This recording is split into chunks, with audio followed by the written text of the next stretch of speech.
Well, initially, it was very upsetting because I got the cancer at the same time my daughter was born. So the idea of the prognosis was very poor. Uh, so it was emotionally very upsetting, not because of the dying, but because of my daughter. Um, and then, but I was had a very good response to the chemotherapy, and that only happens in about 7% of the cases. So I was very lucky. But then the depression came. Well, I got there were so many treatments, and since I have a scientific background, I got very preoccupied with researching everything, micromanaging.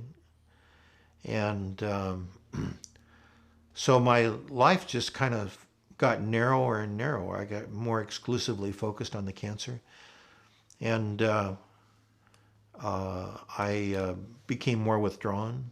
Uh, Finally, my daughter and friends sort of told me that I needed to do something. So I tried a couple antidepressant medications briefly, and I did counseling once or twice. And being a psychologist, I probably didn't give them enough time because psychologists are supposed to know it all. And but there was no lasting effects from any of that. So um, well, I had for years thought about maybe trying LSD or psilocybin, but I knew what the risks were, and so I didn't want to try it unsupervised. And as it turned out, it was a good thing because the initial experience on the psilocybin was very frightening. So it was a combination of having some confidence that psilocybin would pop me out of the depression, and then also my professional curiosity. But I had no previous experience with psychedelics, so I didn't know what to expect exactly. The induction or the beginning of the effects start in about 10 minutes, and and what happens is that things that are normally familiar, both things in the room and just feelings, all of a sudden they start feeling unfamiliar, and it's like your brain is going offline, one part at a time. And so for the first hour and a half, it was pretty frightening because I was fighting it. I was resisting. I wanted to open my eyes and make things snap back into place. If I didn't have the help of the people there, I would have left the room and tried to walk around and get things to focus back in again, to look familiar again. Um, but so I think had I not had the help, I would have missed the experience, the therapeutic experience, and I might have hurt myself. So the supervision, I think, is very important, that it be done properly.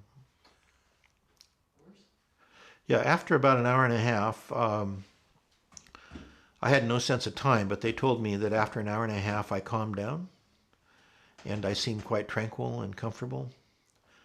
My experience inside my head was being just in a void.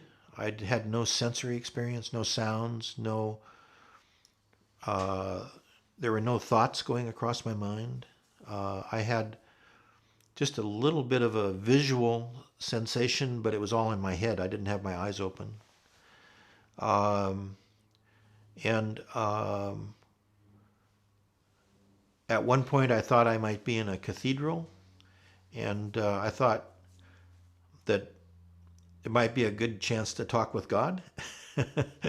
So I, just in my mind, I said, well, if there was ever a good time, this is it. So, talk to me. And nothing happened. I did it again and nothing happened. Um, at another point, I had a feeling that I was living on a bubble, a big bubble, and a certain part of the bubble was my space, and that's where I lived on that bubble. Other people had their own space.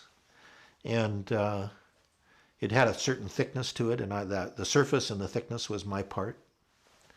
That was a little bit interesting. But mostly, there was just an experience of familiarity or tranquility, and uh, just a very comfortable, uh, uh, uh, a very comfortable feeling, but there were no things of any kind in it. No other people, no architecture, no ideas for the most part, there was nothing left over from the everyday reality that was in that space. Just a feeling of presence, just being there and being comfortable.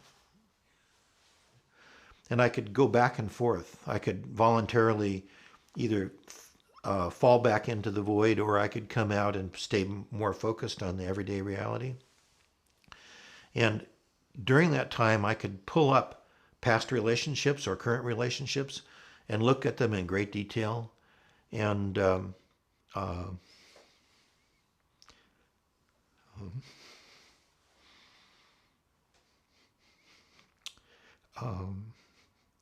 it was as if I was, sorry, Yeah. it was as if I was looking at them with no ego. I could look at them objectively. So there were tears associated with that.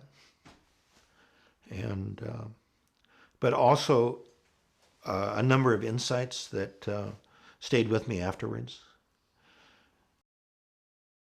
So the depression itself lifted, except for a day to a week, just a few days. I might fall into a depression, but I can pull myself out of it pretty easily. So for all practical purposes, the depression has lifted, and that was the goal of the study, of course. But there have been a lot of other effects. It seems to have changed the way that my mind processes things. I've gone from micromanaging things, being controlling, to being trusting intuition, much more spontaneous. Um, I much more sociable. Um, I don't set a lot of goals for myself anymore because I used to get trapped in those goals. I'd decide I have to finish them. I might spend a year or 2 years or 3 years trying to finish a goal that I'd set out for myself. Now I just kind of have values. I kind of have general directions, things that are important to me. But if I'm very flexible, if something's not working, I can switch gears. I don't get trapped by the goal. Yeah, it's almost unbelievable that after one day and not any follow-up medications or anything, that this could happen. I have my own sort of intellectual idea about that, which I won't tell you about unless you want to hear it. um, but I think the difference is that in my own personal experience, it fundamentally changes the way you approach the world. So then, as time goes by and you're interacting with the world, your interaction with the world is more productive. So you're opening out instead of narrowing down into a negative spiral, a self-preoccupation. And so I think the lasting effect is because a intuitive side to your mind is opened up, and there's a more fullness of functioning in the brain. I easily got a much wider focus, and I wasn't just focused on cancer anymore. I still focus on the cancer, but I just do what I can do instead of pushing it so hard. Um, it got to the point where I was becoming more of an expert on my cancer than the doctors were, and I don't do that anymore.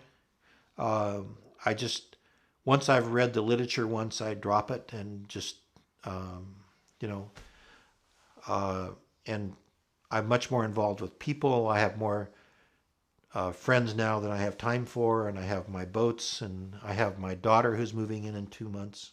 I mean, is going to be here for 2 months before she goes off to college. And so I'm just have a level of energy and enthusiasm I didn't have before. It's just dramatically changed my life from one of kind of a struggle and an intensity, a lot of work, to a real spontaneity and a real sense of freedom that I don't have to work at it. I just have to show up and be myself and let my brain do what it can do when it's fully functioning. So I would say that's the core result. And then everything else is kind of a spin off from that.